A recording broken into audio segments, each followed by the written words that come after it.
Hello, we got jazz hands going. Yeah. We're so my excited. sisters.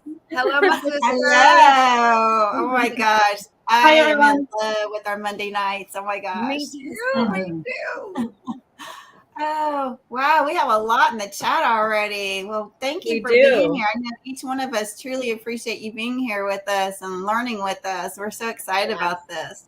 Yes. So let's see here. Let's do a few hellos. We're going to get to the chat here in a minute. We'll come quite a few come in, but what we want to do is each one of us want to say hello to you real quick, and then I think we're going to start out with prayer, and then we'll go back and talk to the chat, and we'll get this started. All right. So we're going to bow our heads and we'll get started. All right. So Heavenly Father, we believe and trust your word. We want to grow in your word each day and to understand your promises for us. We commit our time together to you and ask that you heal and restore us as we dig into your word. We want to meet with you and know you better. I pray you give us ears to listen and a heart to understand. And we thank you for your word. As it's written in Psalms 119, 130, the unfolding of your word gives light and understanding. And all these things I pray through Christ Jesus, Lord, I pray. Amen. Amen. Thank you. All right. Yes. Right. Get to start. Yes. All jazzed up. Yeah.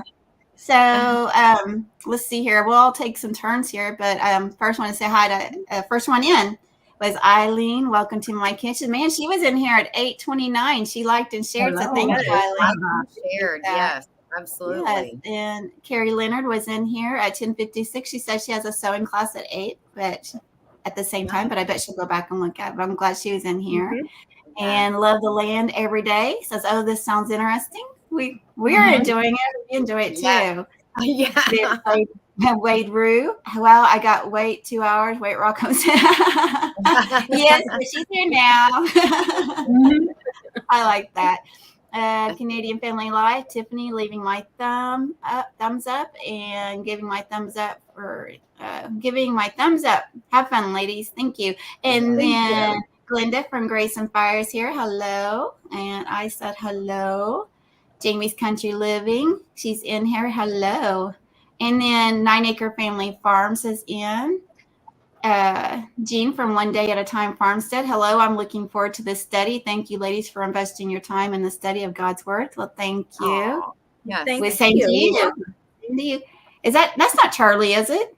No, this is Callie. Normally she's really camera shy, but she wanted to be on with when we were on with Tilted K, and she's normally like, yeah, she's sorry. It's like glitter. I was like, oh, cat. Silly one. Okay, let's see here. And then Karen Breast is in here. Hello, Christine, Mrs.GilliamFarms, and Ginger and Lisa and Tara. Looking forward to studying with you tonight. Oh, I'm so glad. You left out Wade's next comment, which was, I thought I said I didn't minutes ago. Less than 8 minutes ago. Sorry, Wade. Hi, Gabby. Hopefully she's got Punky with her. Oh.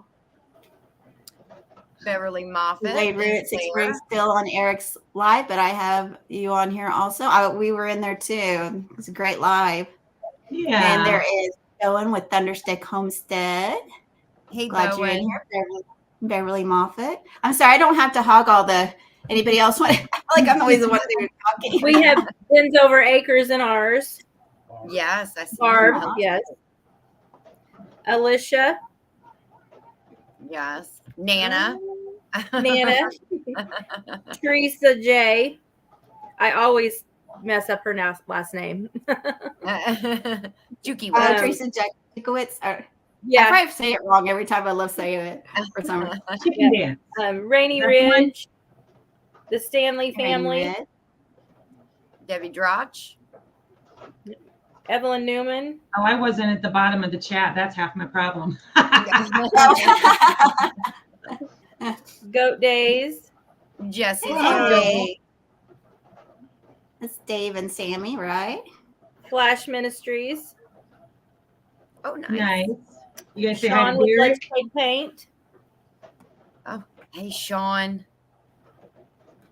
Leonard Mountain Homestead. Aw, thank you, Lauren. I'm feeling better. Yesterday was a rough day for me. So yeah. Oh. Yeah, I heard you say that. I hope you are feeling better. Yeah. Yeah, I don't know if it was my dad isn't doing well, and so that's the first thing I woke up to yesterday morning, and then I ended up being sick. So I don't know. I'm not sure what that was from. So Right. yeah, Mm, but Well, I'm glad you're feeling better, and I hope it stays Yeah. that way. absolutely. Let's see Did you here. say hi to Dot Roper and Helena M. Yeah, and And Scotty James Dahati Scotty Tuhati, Virginia making it Alexander? home. Lauren Uh, and Joel, right? Lauren? Mhm. No. Okay, I got it right. she is usually never this lovey. That's funny. There's Tish Scotty Rocks is Dahati. in here. Hey, Tish. Hey, Sean. There's Sean. Let's try paint. Tish is in here. Hi, Tish. Melinda. And there's Helena M. And you guys said hello to Dot, right? Hi, Dot. Yes. Anita Martin. James Lindy Hall. Okie. Hey, Lynn. The Stanley family. Hello. Hello, hello. There is Jesse's girl at Lazy Days Ahead. They had a lot of traveling today. So I Yes, hope they they're did. in and getting some rest. They went through a rainstorm, and I went through it with them, and I was biting my really? fingernails. Yeah, I was Ooh, like, I didn't see that. I hate driving in weather like that. Oh, I know, hate it. me too. Especially at night. I can't see. Yeah. Rain, not forget it. Yeah. Let's There's see. James Hall. Oh, I'm sorry. I said there's James Hall. Yes. Hey, You James. said Thank you hello all to for coming in. We're so Yes. grateful that y'all are here. Yes, and we are. I know I'm ready to dig into the word. So Yeah, let's get in here. Yeah. Sorry. So if we missed you, we didn't grateful. mean to, but I just wanted to say hello to everybody. But we greatly Yes. appreciate you being here. So let's get busy. Okay. Yeah. So, Enjoy all right. this. So let's do a bit of a recap from chapter 1. Okay. So we have Xerxes, right, the king of Persia, and I forgot his other name, but we'll just go with Xerxes. Okay. He was having a 6-month, right, 180-day, Hot day. look at me, I'm wonderful, let's celebrate me is how I kind of read it. But then at the end of that, he had a 7-day feast, right? And is with his nobles. And then also it talks about how his queen, Vashti, did I say that right? Vashti. Vashti. Oh, Vashti.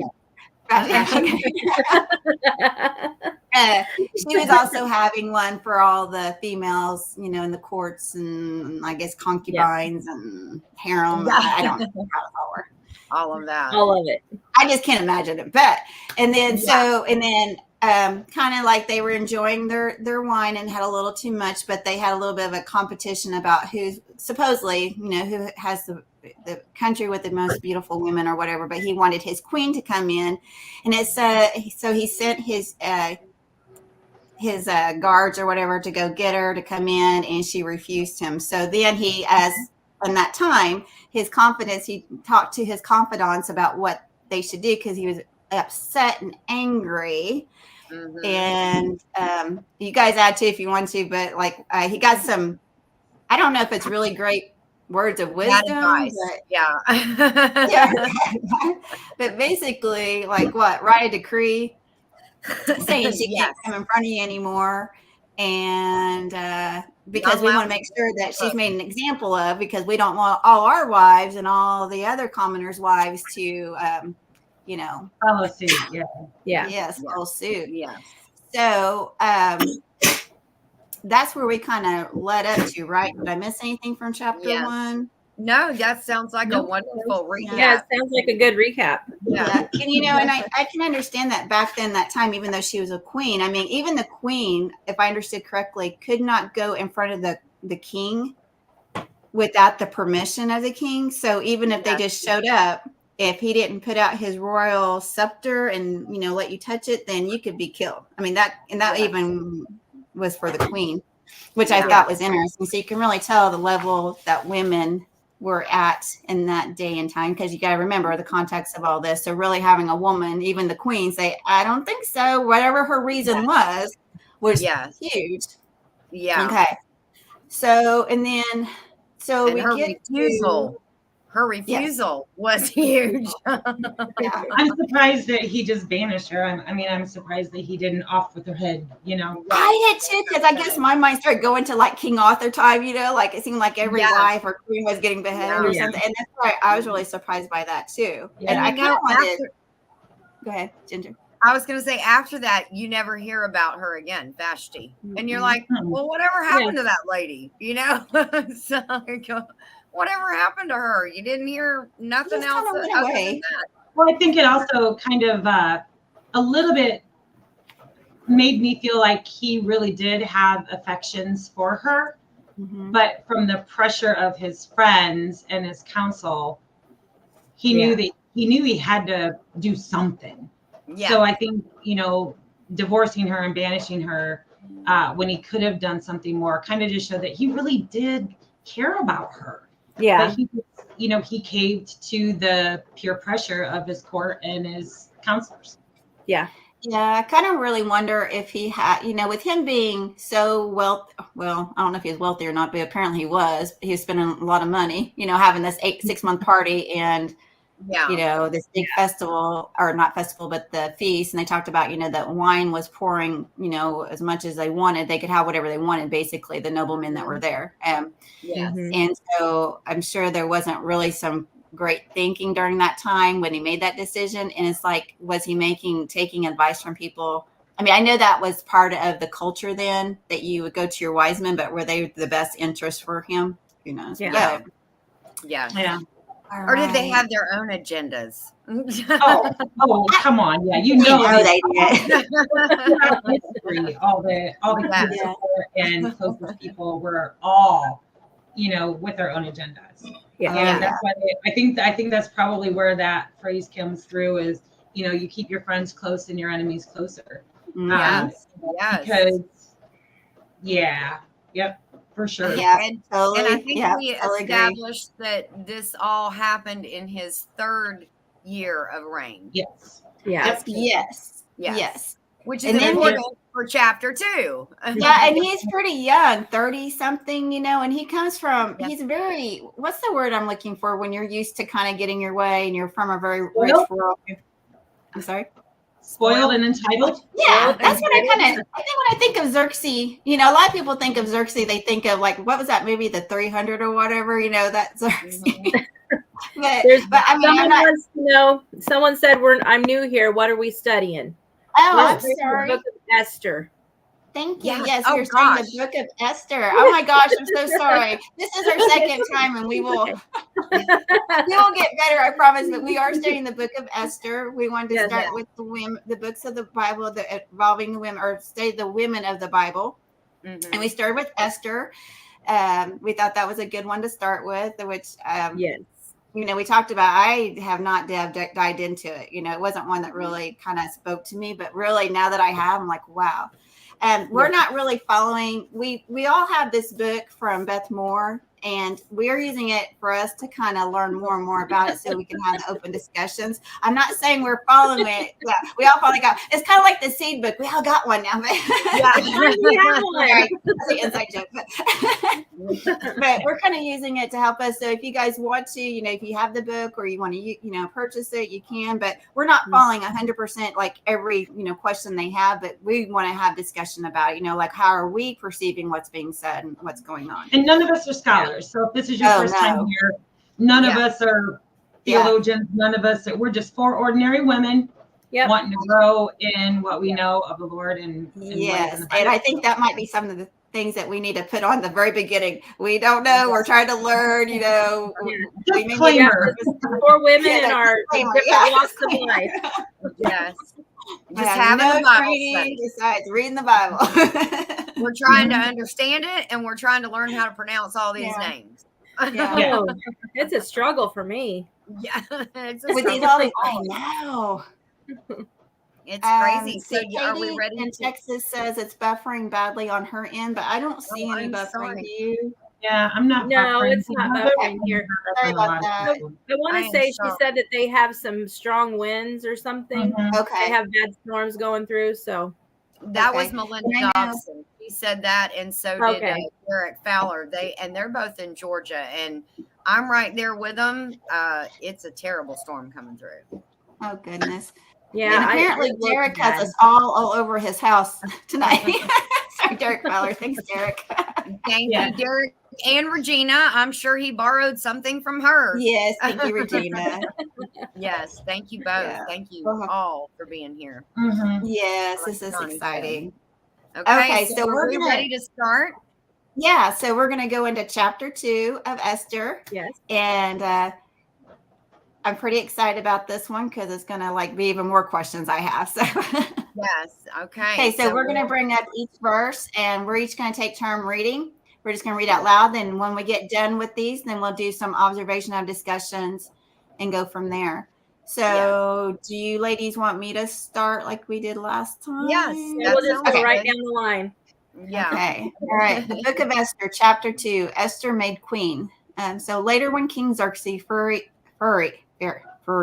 I can't say that word. Fury. Fury. It's not furry. Furry. It's furry. That's a he remembered Vashti. Is that how we said it? Vashti. And what she had done and what he had decreed about her. Then the king's personal attendants proposed, let a search be made for beautiful young virgins for the king. Let the king appoint commissioners in every province of his realm to bring all these beautiful young women into the harem at the citadel of Susa. Let them be placed under the care of Haggai. That's what I'm going to go with. Haggai. Thank you. The king's eunuch, who is in charge of the women, and let beauty treatments be given to them. So pretty much you go pick up all these virgins and let them have a years-long pamper. What is it? Like a spa day. Okay. Spa year. Yes. A spa year.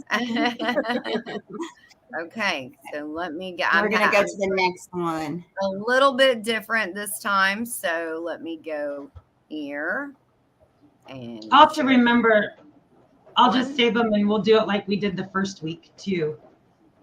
Okay, that's fine. Yeah, whatever's good. We'll go We with it. appreciate you putting these together, Tara, though. Thank you. Yes, and for Tara put together this background that they're on and everything, so it looks beautiful and it's right along We keep with our garden theme. Yeah. Okay. Yes, it does. So, do you want me to read this one, or are you we're just gonna keep going till we get down to the end like we did last time? Yeah, I can read this one. Okay, I mean it's up to you, but we'll just keep. Okay. Yes or no? Yes, go ahead and read it. Yes. I was gonna say, do you want me to go or no? Yes, I'm sorry. Please go. Then let the young woman who pleases the king be queen instead of Vashti.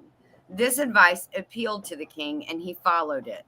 Now there was in the citadel of Susa a Jew of the tribe of Benjamin named Mordecai, son of Jair,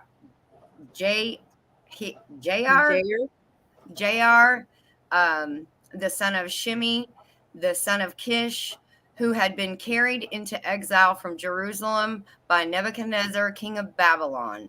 Among those taken captive with Jehoiachin, king of Judah.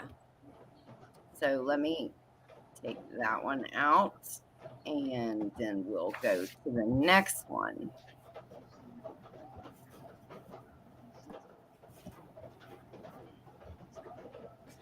So, yes, just patience, my loves, patience.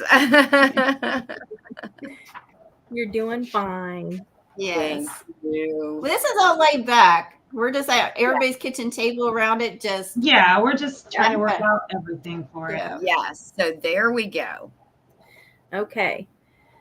Mordecai had a cousin named Hadassah, whom he had brought up because she had neither father nor mother. This young woman, who was also known as Esther, had a lovely figure and was beautiful. Mordecai had taken her as his own daughter when her father and mother died. When the king's order and edict had been proclaimed, many young women were brought to the citadel of Susa and put under the care of Haggai. Esther also was taken to the king's place, and entrusted to Haggai, who had charge of the harem. Okay. All right. All righty. Uh-oh. Is she pitching them to me? Thank you. That's better. Is that right? Oh, there you go. All right. So Yes. she pleased him and won his favor. Immediately he provided her. Wait, is that the right side? That should be slide Is that 3. the right one? Yeah, because I think this is about Haggai. Or is it 4? It should be. The fourth slide, which one that one is. Okay, yeah. So she pleased him and won his favor. Immediately he provided her with the beauty treatments and special food. He assigned her to the 7 female attendants. Did we skip a chapter or skip a thing? No, maybe not. I don't think so. No, that is slide 4. No, so it's yeah, right. you're right. You're Okay, good. so Esther, she pleased him and won his favor. Immediately he provided her with her beauty treatments and special food. He assigned to her 7 female attendants, 7 people to help her. Wouldn't that be awesome, y'all? Yes. Selected from the king's palace and moved her and her attendants into the best place in the harem. Esther had not revealed her nationality and family background because Mordecai had forbidden her to do so. Every day he walked back and forth near the courtyard of the harem to find out how Esther was and what was happening to her. Oh, okay. Let's take that one down, and there we go. Okay, so before a young woman's turn came to go into King Xerxes, she had to complete 12 months of beauty treatments prescribed for the woman, 6 months with oil of myrrh and 6 with perfumes and cosmetics. And this is how she would go to the king. Anything she wanted was given to her to take with her from the harem to the king's palace. In the evening, she would go there, and in the morning return to another part of the harem to the care of Shazam.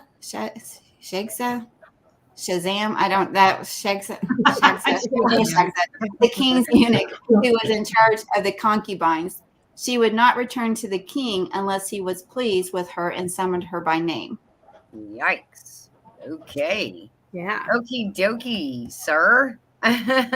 When the turn came for Esther, the young woman whom Mordecai had adopted, the daughter of his uncle Abigail, to go into the king, she asked for nothing other than what Haggai, the king's eunuch who was in charge of the harem, suggested. And Esther won the favor of everyone who saw her. She was taken to King Xerxes in the royal residence in the 10th month, in the month of Tebeth, in the 7th year of his reign. Now the king was attracted to Esther more than to any of the other women, and she won his favor and approval more than any of the other virgins. So he set a royal crown on her head and made her a queen instead of Vashti. And the king gave a great banquet, Esther's banquet, for all his nobles and officials. He proclaimed a holiday throughout the province and distributed gifts with royal liberty. So chapter 2, Mordecai reveals a conspiracy against the king.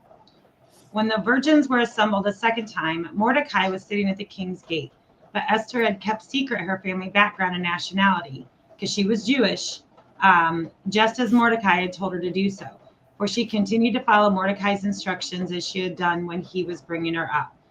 During the time Mordecai was sitting at the king's gate, Bigthana and Teresh, 2 of the king's officers who guarded the doorway, became angry and conspired to assassinate King Xerxes.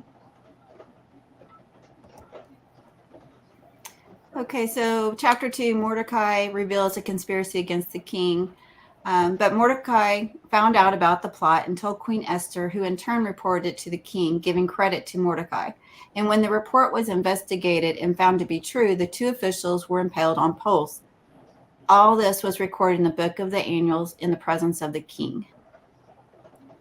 Yikes. So is there any way we can go back to that first chapter 1, how hard is that to go back to? And I thought maybe we could kind of break down the first slide. Yeah, I can post it. Hold on. Thank you. I thought we could maybe start there or chapter 2, first one. I'll throw 2 up also. We'll just have to remember, I'll just wait and do these when it seems to be a little easier to retrieve them. It Yeah, does. I'm sorry. I threw a loop in there. But, No. Okay. Well, the reason I wanted to is it says later when King Xerxes' fury had subsided. Oh, I said it right that time. He remembered the sheeting. So you're going back to what you were saying. You felt like he kind of had some emotions for her, his queen. You got to think about this in the context of the time. So I think later on you read that he's in the 7th year of his reign. When we started this out, he was in the 3rd or 4th year? Yes. Right? So in between that time, if I read in Beth Moore's book, I think it's Beth Moore's, that it's when he went to go after Greece to try to, take control over Greece, but that didn't work out so good for him. So he's coming back home after 3 or 4 years, whooped with his tail between his legs, and he's wanting to be comforted by his queen, and told he's all wonderful again, but she's gone, and now he's kind of, to me, it sounds like he's regretting what he did. But then his buddies, his homies, that's one of my questions, because it says in there, it doesn't say his officials or his eunuchs or anybody else. It says his personal assistants. That's true. That's a whole different. So he was probably bemoaning, oh my gosh, what's going on? I don't have a lady friend here, and now I thought you had the whole harem over here. Did those guys throw me a fastball and they took her off, without my knowledge? You know what I'm saying? I mean, that was one of my first questions. I was like, wow, it was so intentional to say his personal assistant instead of. So that shows that he takes a lot of I wouldn't say it's a lack of confidence, but I think that was their culture back then, and maybe even now, that you go and search out, knowledge, or what's the word I'm looking for? Words of wisdom from people, how to handle situations. I wouldn't say it's a lack of confidence, but maybe that was just their culture back then. I do want to address real quick. I see where Lori from Prepping for Heaven says she finally caught up and she's reading her Bible, and it's totally different. So it's going to depend on what version you're reading from. I believe this was from the NIV, wasn't it? It was. Yep. NIV. Yeah. I just clicked over and checked. So this is from the NIV. Yeah, so word for word is probably not going to be the same, but it still should be the same premise. Behind it. Yeah. So then the next thing is, so his attendant, right, says basically, let's have a beauty pageant. Let's find you a new queen. Let's get all these virgins throughout your 127 provinces or whatever. Yes. And bring them here. So I'm thinking, my mind going, these young girls, they're virgins, they're beautiful. So, I don't know what the age grouping here, but I can imagine anywhere from age of accountability, which I think, Persians, I don't know. Jewish children, it was, I think, the age of 11 or 12 for girls, and it's older for boys. I may be wrong on that. And by this time, he's about 35, right? Well, I mean, we got to take back, because he crowned her in the 7th year of his reign. So we've got to go back 12 months, because they have to have 6 months of treatments of oil and myrrh, and then 6 months with the cosmetics. So you got to walk that back. So this is probably about, we thought he was about 32 or 30. So maybe he's 35. Yeah, somewhere under 40. Somewhere around there. Yeah. Yeah, and they'll come from, the girls will probably be from 12 to 14. So I think that I want to, here in a little bit, talks about how Esther obeyed Mordecai, that he raised her when her parents died. So I noticed a lot of obedience from Esther. And I don't know if it's from her Jewish background, because, he told her to hide that when she went there. But but that may have been the culture for all young women, to really be obedient So it may not just been a Jewish thing. I thought also what was so wait a minute. So now we have eunuch Haggai, and in the next verses I thought was interesting is that she had favor with him. I don't know if it's the next one. And I thought that was interesting because we already said that in this book of this chapter or this book of the Bible that God's presence is seen in here, but His name is never spoken through this whole book, right? And but I see things that God has put in place, His hand, for imperfect people too, in their situation. I think it's in this one. It's just what this is what it says. She pleased him and won his favor, because that's the slide just before she was taken and she was given to the charge of Haggai. She pleased Haggai. She was smart. Like Esther's a smart cookie. But she was also smart in the fact that she made wise choices because with her getting favor from the eunuch, she only, when it was her time to be called to the king, she only listened to what he suggested. Because apparently they could have taken in different things, they could have addressed different things, they could have done different things. She only did the things that he and him knowing the king. So she was really smart in only following the orders of the eunuch and whatever his name. And can you imagine being a very young girl and you have all this jewelry, all these dresses, all this stuff at your fingertips, and you can take whatever you want, and she is the only one that saw the forest through the trees. She said there is I'm in it for the long haul. So I want you to tell me what would please him, and that's what I'm going to take. I found that I wrote that down too. But do you think she asked that because, again, I don't know of being a young girl and the way women were looked at if she actually went to him, but he took interest in her for some reason. You know what I mean? And I always feel like maybe that was God's grace. He put that guy, oh, wait a minute, here's this girl. You've got 400 other girls possibly, from every nationality there. But for some reason, at least that's the way I take it, is that his eye was caught by her and he took her under his wings to really help her. And if she didn't have that grace from him, would we have the same outcome? So is that the hand of God? You're feeling like when he said, I think it's on this slide. Hold on. Let me see if it's on this slide where it says, King's Palace in the morning. Okay. Oh, darn it. Where is it? Maybe it's next time. Yeah. Yes, right here. The king's eunuch who was in charge of the harem.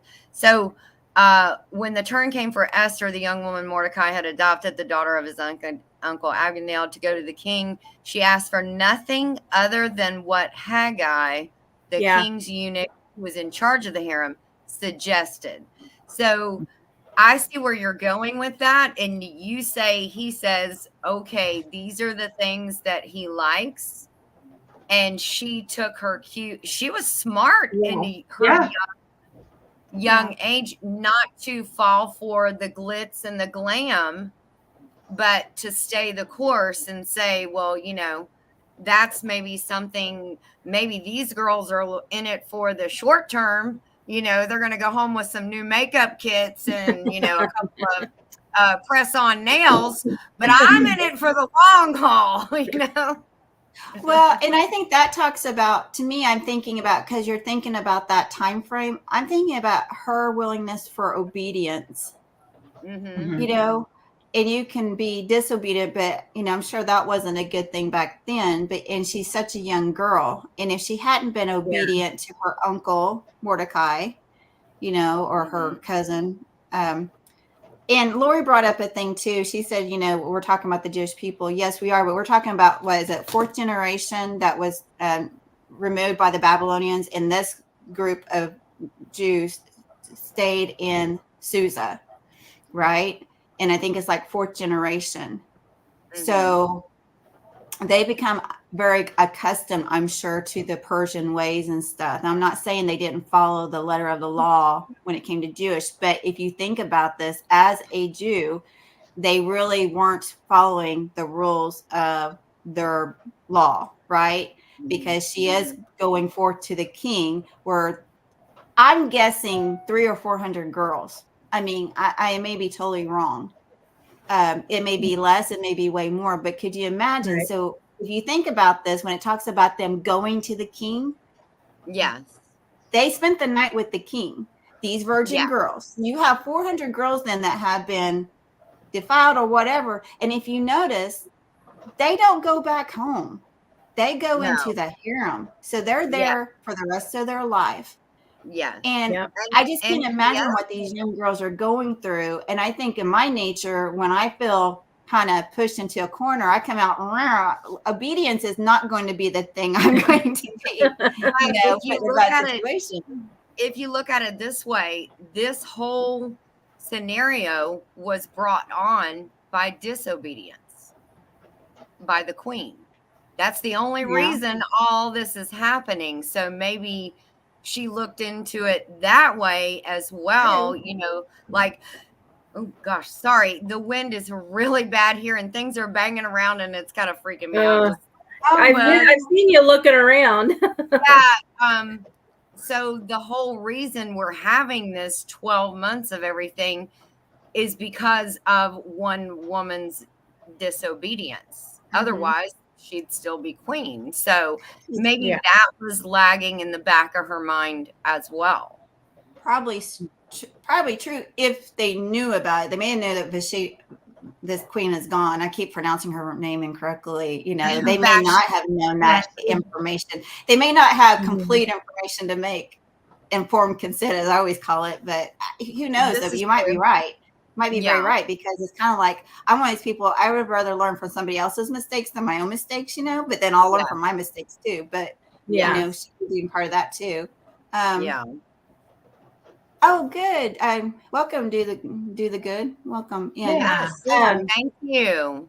Yeah, I'm sorry. I know we're missing people, and I'm sorry, but welcome everybody that's in here. I hope you're getting from this what we are. We're just trying to break this down a little bit and trying to interpret. I am, because I have a hard time. But again, I'm not a Jewish 14-year-old girl that's living in Persia in 483 BC or whatever. And spending a year. Now that's the other thing too. Casey, I forgot her name. She has a YouTube channel and she's done Esther, and she's talked about that time frame, or maybe it was in Beth Moore's book. Talked about that year time frame was also to ensure that everybody was a virgin, that no one was pregnant. So that was long enough that if you were pregnant, that way the king wouldn't be falsely accused of fathering a child that wasn't of royal blood or whatever. And, which I thought go ahead. No, I'm done. I'm sorry. I was just going to address some of the questions in the comments. Yes, I know Lauren at Making a Home, there again asked about, you know, what in today's term, what would a eunuch be? There really isn't a term. You know, a eunuch is, and we're going to get real because it is what it is a man who's been castrated. So from what, and I did do a little bit of looking into that, but so in order for a man to be trusted by a king, he had to be of no threat. And so in a way, it was kind of an honored tradition to be a eunuch to the king, because that was one of the most trusted advisors. But by doing that, the king would have assurance that his harem would be protected by a man, but also not be in danger of, you know, either impregnating one of the women in the harem. So it was just a way of keeping that, keeping it from being a bad thing. So I don't really think that there is a modern day equivalent to a eunuch. Because maybe there is, I don't know, but none that I know. So I don't really have anything to, compare it and put it into terms that it would be relevant. I don't either. Yes. Yeah, no, me either. The other thing I looked at, one fun fact, if we want to do a fun fact here. Yeah. The myrrh, you always hear gold, frankincense, and myrrh. Myrrh is actually an oil that's derived from a couple of different plants, but it's to treat depression and anxiety. So he wanted them happy. Yes. So he wanted them to be happy. So where can I get some myrrh? Can I grow myrrh? Some myrrh. I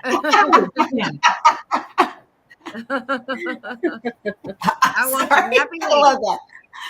Let's go to the That's interesting, though. That's very interesting. I know that isn't myrrh what they also use, like, oils are such a big thing in that time frame.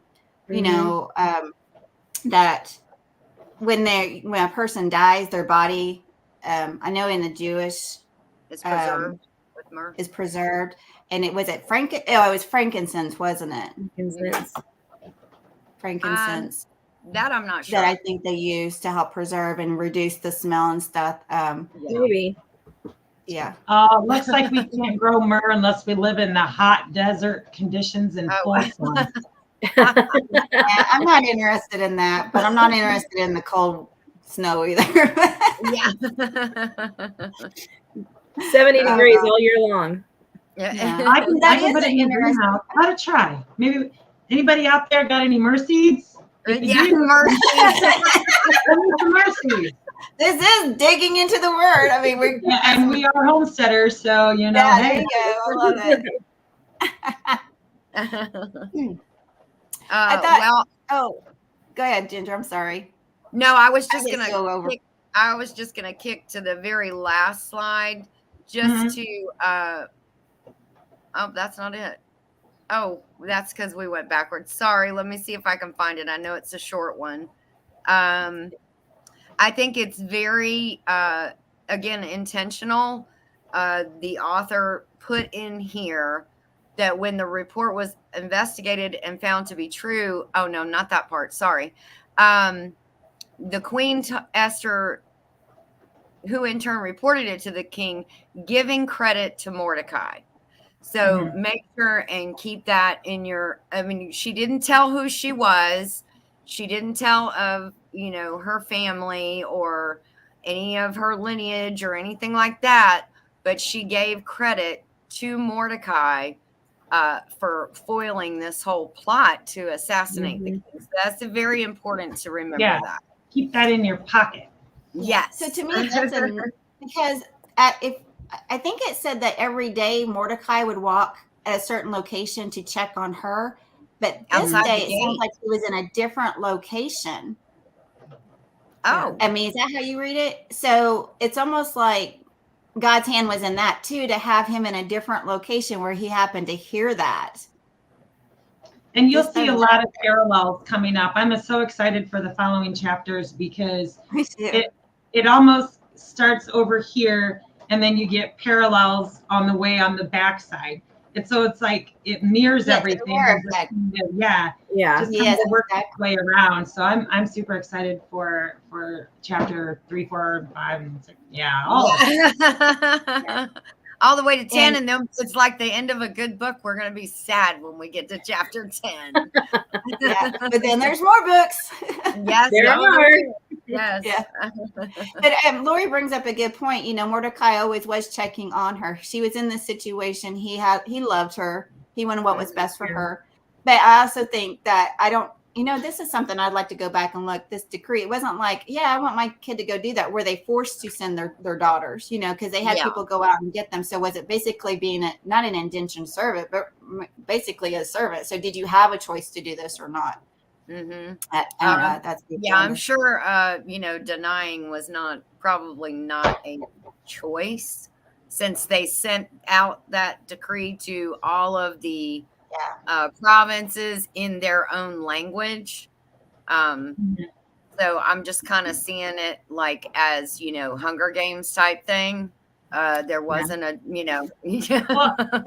I kind of see it like, for one, and I relate this because like some of y'all know, I was involved in the Miss America circuit all the way down to the local level. and the, the districts and the regionals, all that, and moving on up. And so it's kind of the same thing. This edict went out to all the provinces. So that could be like every state. And I think there had to have been some bragging rights in the hopes of your person being selected as the next queen.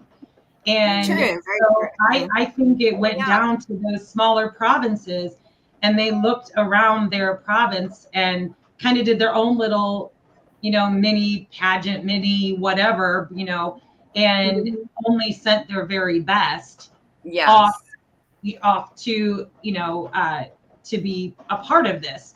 So when I'm trying to like work it through my brain on how something like this worked, that's how my brain sees it, and that's how it applies, to today's world. And I really think that each province probably put their best foot forward, and that's such a great right. That is a good way to look at great point. Let me look for that slide too, because to that point.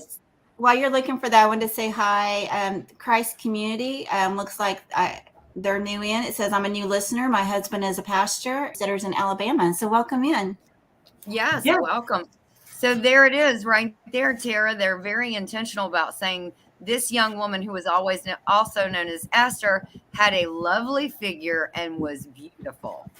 So she was right up the, pageant circuit alley. Yeah. That's why she ended up going as well. And I will tell you, as a former director, like the ones that listen to your advice and listen and take heed to your, your guidance, they typically would do better. And so, and that's where my brain goes, because that's a real world application for my brain to understand a lot of these, a lot of these things in the Bible. So, just like, she listened to Hagar, and she listened to Mordecai, and she followed those in blind faith, kind of like, we should all do. So, however, you make it work for yourself. And Christine, there's another lady on here, Carrie Gonzalez. Kind of off topic, but I just found your Bible study, and I'm excited. I'm very new to reading the Bible, and excited to hear you address passages referencing historical practices, which is new to me. Awesome. Nice. Welcome in, Carrie Gonzalez. Yes, thank you. Thank you. Well, I think for us, we have to break it down. Yeah, we got to baby steps here. Yeah.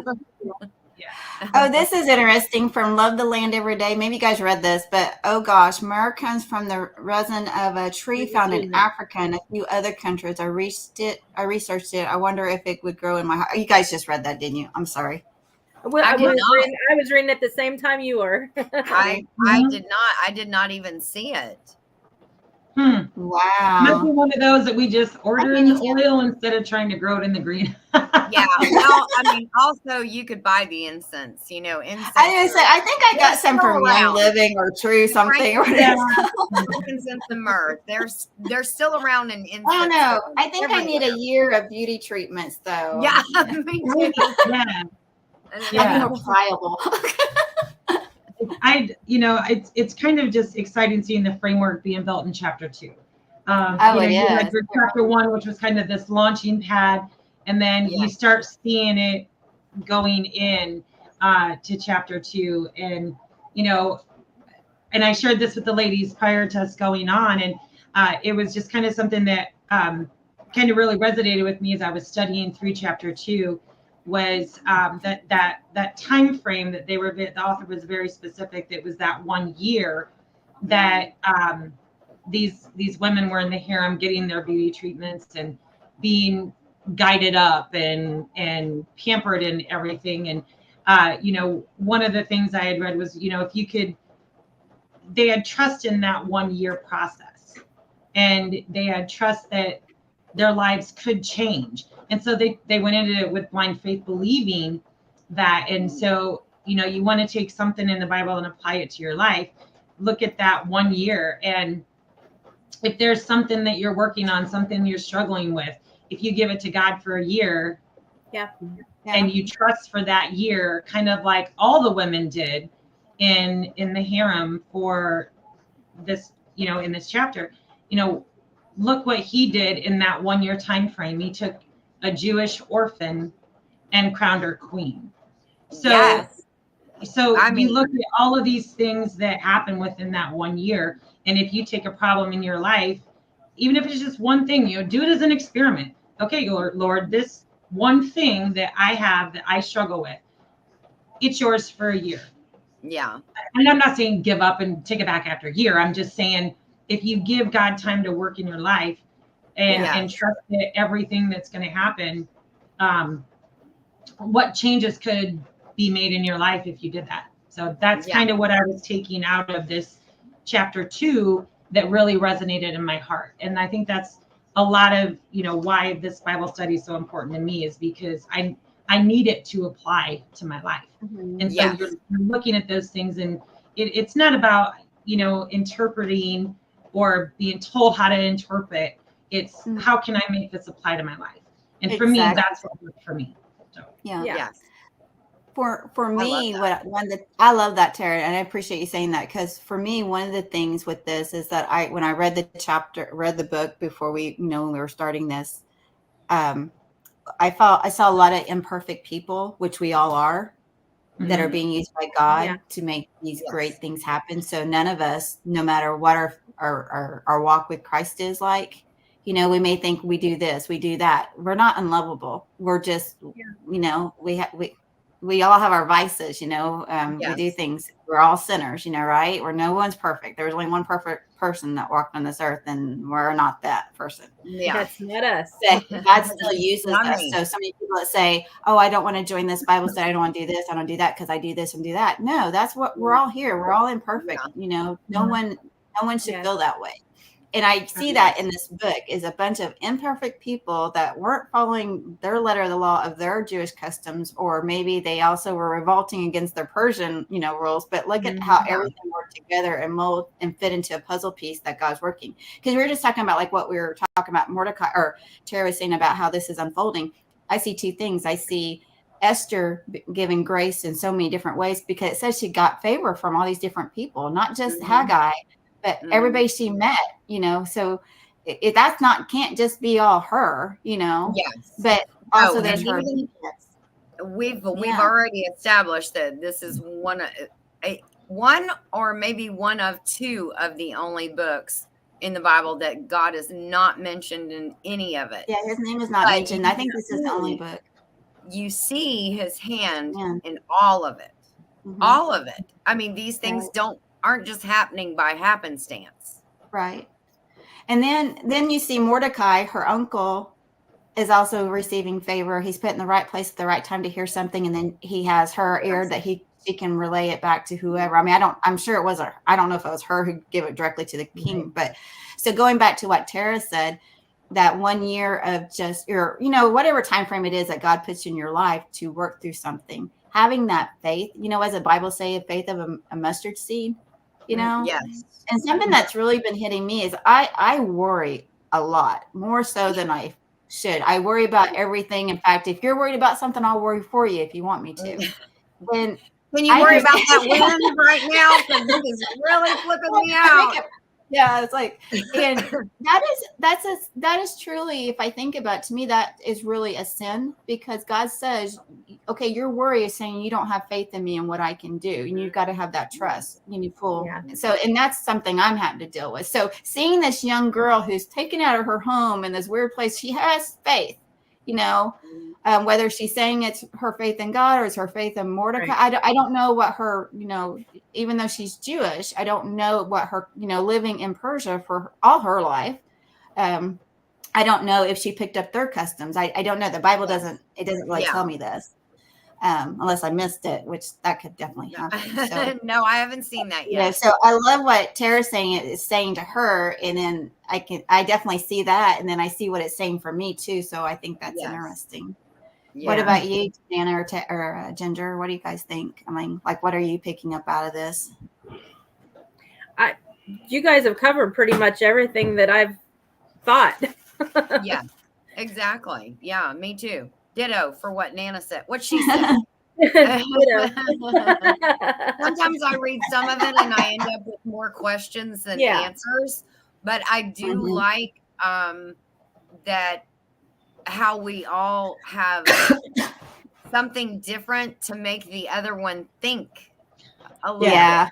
You know, that's what I like that we're all bringing to this study is that, well, wait, look at what they said here. Like, you know, she was beautiful and she was the lovely one. You know, I obviously, you know, knew that was in there for a reason, but hadn't put the 2 and 2 together until kind of Tara said that. And so that put it into a new light for me with the pageant thing. Cause you know, you're probably going to have those girls that some are like, no, I don't want to go, you know, but they're, you know, or the family doesn't want to go and they're under a decree. I don't know. But then there's this ones like, heck yeah, if they're going to be queen, why don't I just try out? Cause I might as well get that, you know? So back there in the chat somewhere, someone said American Idol Queen Edition.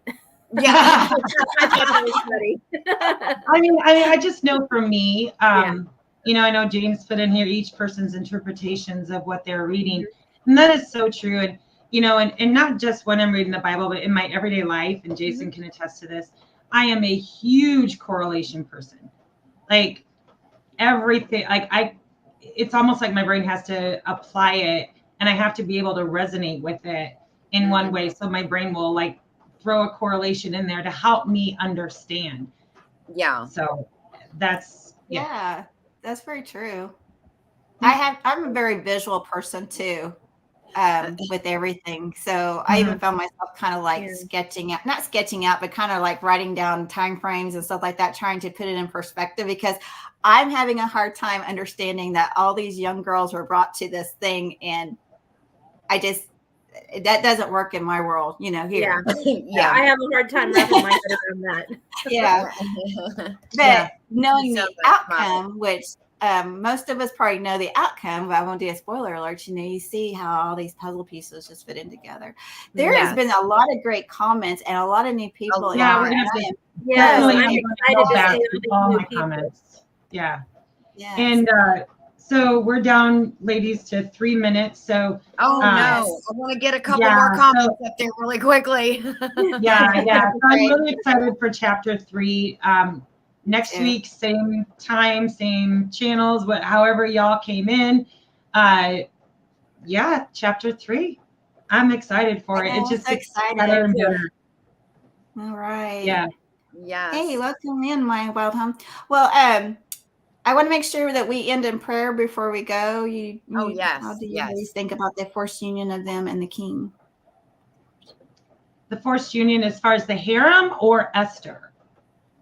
I mean, if it's the one night, that's what I'm having a hard time wrapping my head around. Is because I see a bunch of young girls that are being forced. I don't know forced or if they want to, but they are going to spend the rest of their lives in this harem. They're not going to have children, or at least I don't think they are. I mean, maybe they are, but maybe that's something where maybe along with this next week, you know, I'm curious too. So maybe that's where we have to jump outside and do research on what it was in a harem, because from my understanding, it wasn't a bad life to live. Right. It wasn't something. I mean, they had guaranteed food, guaranteed shelter. They had the wealth, you know, and as long as they stayed in the king's good graces, I don't think that it was anything forced. I'm not saying not everybody was, and I don't know. This is just where my brain's going. So I guess I'm gonna have to look into that. So maybe that's something that we can pick back up next week, and you know, just if our brains aren't wrapping around that forced, or was it forced? Was it voluntary? Was it a job? Who knows? But you know, there wasn't a lot of options for women back in that time frame. So I think you got to look at the context of that time frame. So was a harem a bad thing? Honestly, in a woman's in a woman's mind, was it really that bad? You know, if there's 400 women in the harem and 365 days in a year, maybe one night. Yeah, definitely we're gonna have to revisit that. We'll unpack that later. Yeah, and I do want to say they're right. Some few people said, Esther was Jewish, and yes, she was, but she also was raised in the citadel, Susa of Persia. So I know that there's a very strong belief, but I don't hear that they really follow the letter of the law of being Jewish. Maybe they did. That's something I'd like to research a little bit more, because I would think as a Jewish person, you wouldn't have went and did this if that was, if you were by the letter of the law. But I may be wrong, so I'm going to look into that too. Yeah, I know. But anyway, that's where we're sitting here, y'all. We are not theologians. We are not. I have more questions than I did when we started. Yeah, so we're working our way through this like y'all are with us. So yeah. All right. Well, it's 8:00, so I'd like to end in prayer. Yes. Does anybody want to do it, or do you want me to lead it, or? Where did the hour go? I know. It just flew by. I know.